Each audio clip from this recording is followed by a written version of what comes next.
The government has tabled the amendment bill for the Truth and Reconciliation and the investigation on enforced disappeared persons at the Parliament. The bill aimed at fast-tracking transitional justice has been slightly amended as per the demands of the victims of the insurgency era. However, human rights activists have flayed the government move, citing lack of brainstorming with the stakeholders. Good evening, I'm Abhyuday Shrestha, and these are the headlines of the hour. Prime Minister Dahal to take the vote of confidence tomorrow. Floor test a mere formality as CPN-UML, RPP and Nepal Mazdoor Kisan are the only parties not extending the support. Political parties taking the issue of transitional justice to suit their own interest. CPN-UML and RPP changed their version on the amendment bill since opting out of the government. Russian President Vladimir Putin pays a surprise visit to Mariupol, a Ukrainian port captured by Russia, a day after the International Criminal Court issued his arrest warrant for alleged war crimes. And Barcelona looked towards taking a big step closer to a first La Liga title in 4 years with victory over Real Madrid at Nou Camp in the season's last El Clasico tonight. Prime Minister Pushpa Kamal Dahal is all poised to go for the floor test tomorrow. Following the exit of CPN-UML and Rashtriya Prajantra Party, Premier Dahal needs to clear the customary floor test. Nepali Congress, the largest party in the parliament, has issued a whip to its lawmakers of the House of Representatives to vote for Prime Minister Pushpa Kamal Dahal at the floor test tomorrow. The parliamentary party meeting of Nepali Congress held at the Parliament building today decided to issue the whip to vote in favor of the Prime Minister during the vote of confidence to be held tomorrow. The party also decided to join the government after extending their support to the Prime Minister. Meanwhile, CPN Unified Socialist and Loktantrik Samajwadi Party have also decided to extend their confidence vote to the Prime Minister. Rashtriya Swatantra Party, which has opted out of the government, has also decided to support Prime Minister Dahal. Emerging out of the Parliament session, Premier Dahal expressed confidence of clinching 100% votes tomorrow. CPN-UML and Rashtriya Prajantra Party had withdrawn their support from the government after CPN Maoist Center joined hands with Nepali Congress for the presidential election. The exit of the two parties required Prime Minister Dahal to go for the second floor test. The government has tabled the third amendment bill for the Truth and Reconciliation and the investigation on enforced disappeared persons at today's session of the House of Representatives. The bill related to transitional justice has been slightly amended as per the demands of the victims of the insurgency era. One of the clauses in the bill that blocked a victim's right to appeal against the special court formed to look into the insurgency era cases has been altered.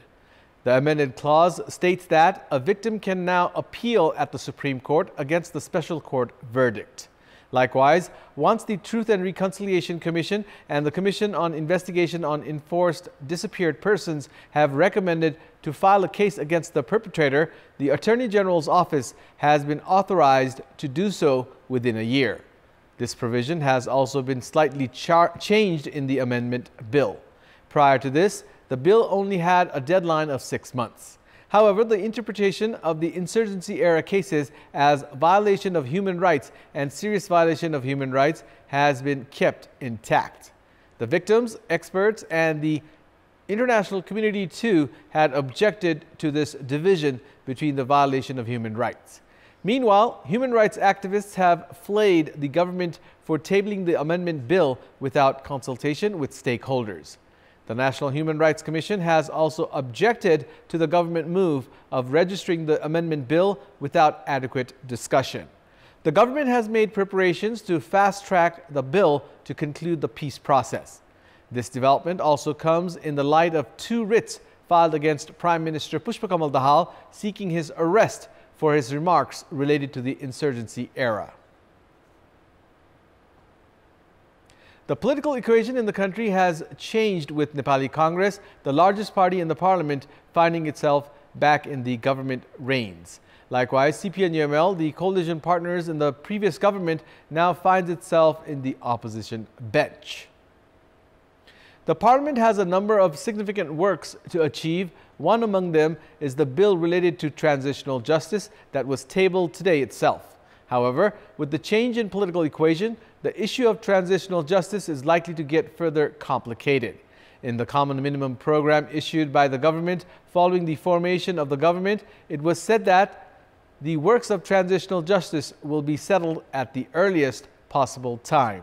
However, ever since out of the government, CPN-UML and Rashtriya Prajantra Party have now changed their version on transitional justice. CPN-UML and RPP now openly saying that the issues related to transitional justice should not be settled that easily, indicating that parties are using serious issues of transitional justice to their political advantage. It was only after 2 writs were filed against the Prime Minister that the government has tabled the amendment bill at the Parliament. The first amendment bill regarding the Constitutional Council was registered at the meeting of the House of Representatives today. Minister for Communication and Information Technology, Rekha Sharma, registered the bill today on behalf of Prime Minister Pushpa Kamal Dahal. Main opposition, CPN-UML, expressed objection to the minister registering the bill while the Prime Minister was in attendance at the House meeting. CPN-UML parliamentarians Yogesh Bhattarai and Raghuji Panta protested against the Prime Minister's move, saying that he did not give importance to the Parliament.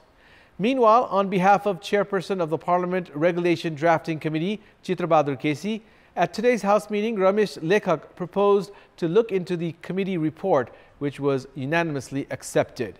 Likewise, the meeting of the House of Representatives also accepted the proposal to look into the Monitoring Evaluation Bill 2078 sent by the National Assembly. 60% votes were cast in the Free Student Union election held today in affiliated and community campuses under the Tribhuvan University. Rector of Tribhuvan University and Chairperson of the Free Student Union Election Central Committee, Shivalal Bhushal, informed that the elections were conducted peacefully at most campuses throughout the country, and according to initial information, 60% votes were cast. According to Bhushal, elections were held in 47 affiliated campuses and more than 250 community campuses. Bhushal informed that students were excited to vote in the election that took place after 14 years. Vote counting has started in campuses where elections were complete. As per an update, Nepal Students' Union's Shyamraj Ojha has been elected as the president of the Free Student Union at the Tribhuvan University Central Campus. Elections could be held in 7 campuses out of the 22 in the Kathmandu Valley today. Likewise, elections were halted at 4 campuses in Pokhara and 3 campuses in Chitwan due to disputes. Tribhuvan University has informed that elections will be held soon where elections were cancelled. Meanwhile, elections were also cancelled at Balmiki Vidyapith, which is under the Nepal Sanskrit University. In our Public Voice segment today, we have asked students in several provinces, what should the Free Student Union do to improve the university? Let's take a look at what they had to say. Public Voice brought to you by NIC Asia Bank Limited. Bank pani, साथी पनि, राम्रो पनि, हाम्रो पनि. उच्च शिक्षाका लागि विदेश हुनुपर्ने कुराको चाहिँ अन्त्य गर्नु पर्यो सोभियोले। प्रशासनको कमी कमजोरी छ, प्रशासनिकमा चाहिँ सुधार ल्याउँछ। एक नम्बरमा त विद्यार्थी कल्याणकारी कोष स्थापना गर्ने र त्योबाट चाहिँ विद्यार्थीको शैक्षिक गुणस्तर सुधार गर्ने। ई-लाइब्रेरीको व्यवस्था गरेर चाहिँ हामीले टेक्नोलोजी डिजिटल टेक्नोलोजीबाट चाहिँ शिक्षाको लागि सुधार लिएर आउने छ। रोजगारमूलक शिक्षा प्रदान गर्नुपर्ने छ। विश्वविद्यालयले विश्व बजारमा बिक्ने खालको जनशक्ति उत्पादनमा शैक्षिक मुद्दाहरूलाई एजेन्डाहरूलाई स्थापित गर्ने। प्राइभेट कलेजहरुमा जुन तरिकाको माफियाहरु छ, जुन तरिकाको यो व्यापार व्यवसायहरुको थलो बनेको छ, त्यो थलो चाहिँ अन्त्य होस्। अब हामीलाई बुक्सहरु चाहिएको छ, हाम्रो लाइब्रेरी छैन, लाइब्रेरी चाहिएको छ, त्यही डिमान्ड छ अनि उहाँहरुको एजेन्डा पनि त्यही छ। विज्ञ प्राध्यापक राख्न र शैक्षिक क्यालेन्डर हुबहु कार्यान्वयन गर्न सोभियोले आवाज उठाउनु पर्दछ।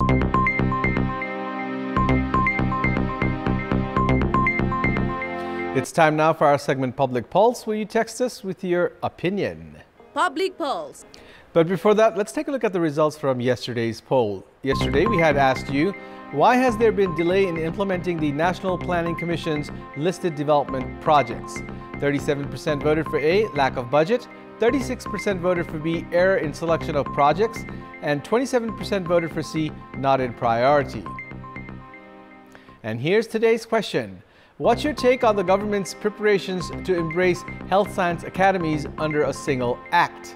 Your options are A. Legal uniformity, B. Curbing expenses, and C. Centralized mindset. The voting is on. Type NEWS, select your option A, B, or C, and send it to 34001 to share your opinion with us. And it's time now for the international update.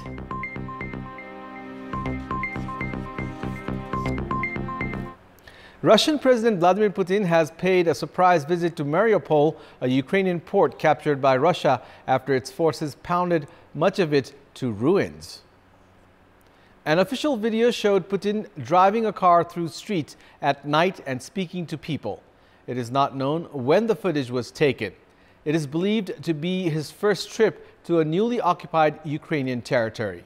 Exiled Ukrainian city officials said Putin had visited at night so he would not see the destroyed city in daylight. The Kremlin said Putin's decision to go to Mariupol had been spontaneous. The Russian leader is also reported to have met top military commanders in Rostov-on-Don, a Russian city just east of Mariupol. TASS news agency said he traveled to Mariupol by helicopter. In the video, he was seen in the car with Russia's Deputy Prime Minister Marat Kusnulin, who explains how the city is being rebuilt. Putin also appears to visit the Philharmonic Hall, which was used to stage trials of defenders of the Azovstal iron and steel plant, a huge industrial complex where Ukrainian troops held out before eventually surrendering. Mariupol has been under Russian occupation for more than 10 months after being devastated in one of the longest and bloodiest battles of the conflict. Ukraine says more than 20,000 people were killed there. UN analysis estimates that 90% of the buildings were damaged and around 350,000 people were forced to leave out of a pre-war population of about 500,000. Switzerland's biggest bank, UBS, is in advanced talks to buy all or part of its troubled rival, Credit Suisse. Credit Suisse is facing a crisis of confidence, and its shares have fallen sharply in recent days after it said it had found material weakness in its financial reporting. An emergency $54 billion lifeline from the Swiss National Bank has not resolved the issue. Regulators are trying to facilitate a deal before markets reopen tomorrow. The trouble at Credit Suisse, combined with the failure of two smaller U.S. banks during the last 2 weeks, have thrown the health of the global financial system into doubt. Credit Suisse is one of around 30 banks worldwide deemed too big to fail because they are of such importance to the international banking system. Welcome back. It's time now for the sports news. Sports news. Defending champion Three-Star Club has advanced into the semi-finals of the Tilotama Gold Cup, edging past Himalayan Sherpa Club by a solitary goal. In the match played at the Anfa Technical Center in Devnagar, Butwal today, Dipesh Gurung scored the only goal of the match in the 38th minute to secure Three-Star Club's win and a spot in the semi-finals. Three-Star's Laken Limbu was adjudged the player of the match. Three-Star will now face Sudur Paschim 11 in the semis. Tomorrow's match features a clash between Armed Police Force and Friends Club.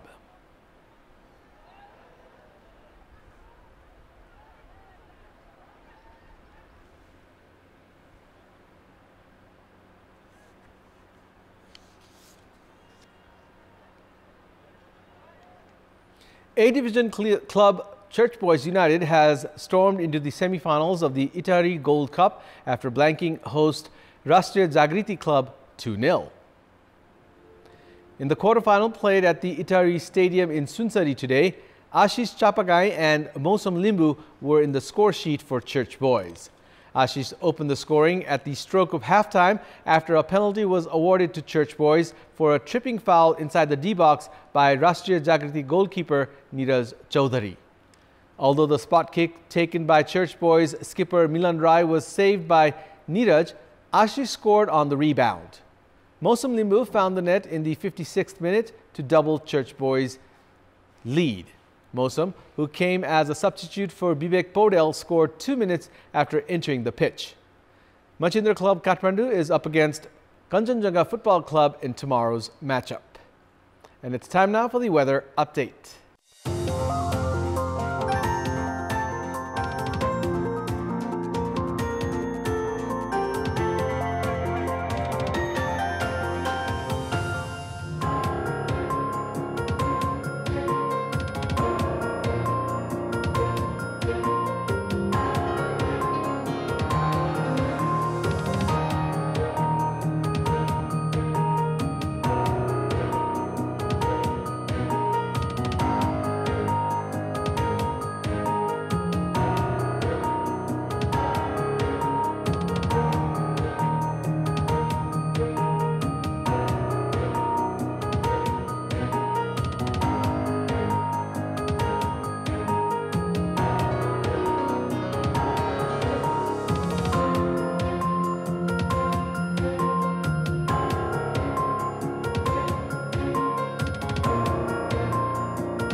And that's all for the moment. Thank you for watching. Good night.